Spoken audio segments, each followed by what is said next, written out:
Bolivia. Golpistas anulan los comicios de octubre y llaman a otras elecciones. La ley para anular los comicios del 20 de octubre y convocar a nuevas elecciones estaba lavada y planchada. El Senado boliviano la aprobó por unanimidad, porque fue resultado de largos días de negociaciones entre comillas. Salvo algunas minucias técnicas, no hubo debate sobre la ley, sino sobre un tema irreconciliable: golpe de Estado versus gobierno de transición democrática entre comillas. El régimen excepcional y transitorio para la realización de elecciones generales sería aprobada horas más tarde, con la misma celeridad, en la Cámara de Diputados. La ley establece que los comicios se celebrarán 120 días después de la elección de las nuevas autoridades electorales, mismas que deben ser elegidas en un máximo de 20 días. Una vez en sus cargos, los vocales del Tribunal Supremo Electoral tendrán 48 horas para hacer pública la fecha de los comicios.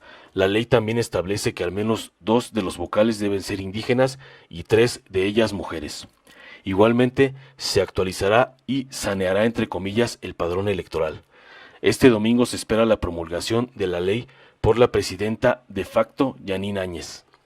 La crisis boliviana, sin embargo, es mayor que un acuerdo parlamentario, que, por lo demás, tardará 3 semanas en ofrecer su primer resultado: el nombramiento de los vocales electorales.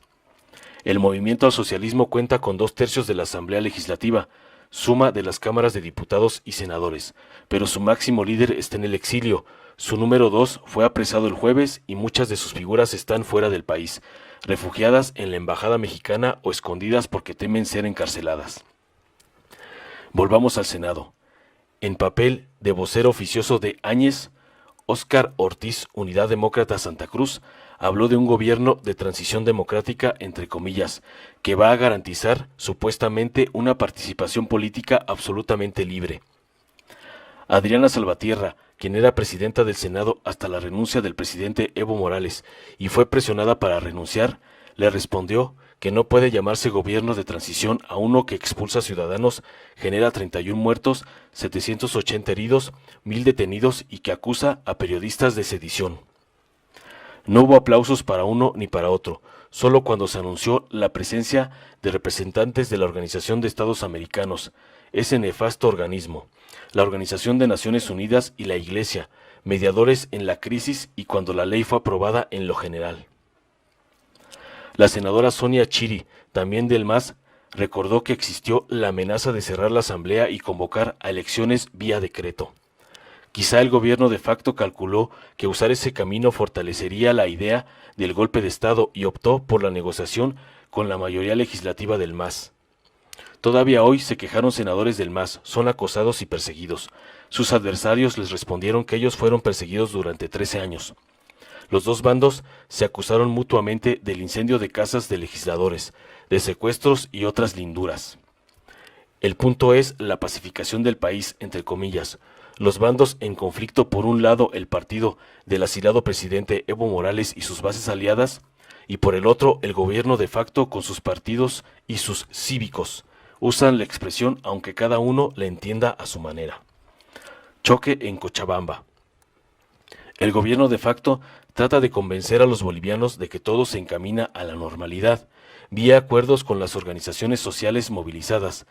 Del otro bando circulan condenas a los líderes que se han tomado la foto con Áñez e informaciones sobre nuevos bloqueos, sobre acuerdos de pueblos enteros que deciden mantener sus bloqueos o comenzarlos.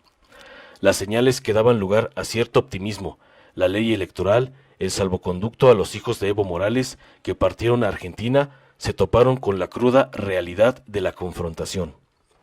Mientras senadores y diputados votaban, en Cochabamba pobladores se enfrentaban con militares que custodiaban camiones rumbo al basurero de la ciudad. La agencia AP reportó 8 militares detenidos. La calle frente al hotel donde se hospedan funcionarios de la Comisión Interamericana de Derechos Humanos, muy cerca de la Embajada de México, fue escenario de confrontaciones entre ellos cívicos, entre comillas, enemigos de Morales y los partidarios del asilo.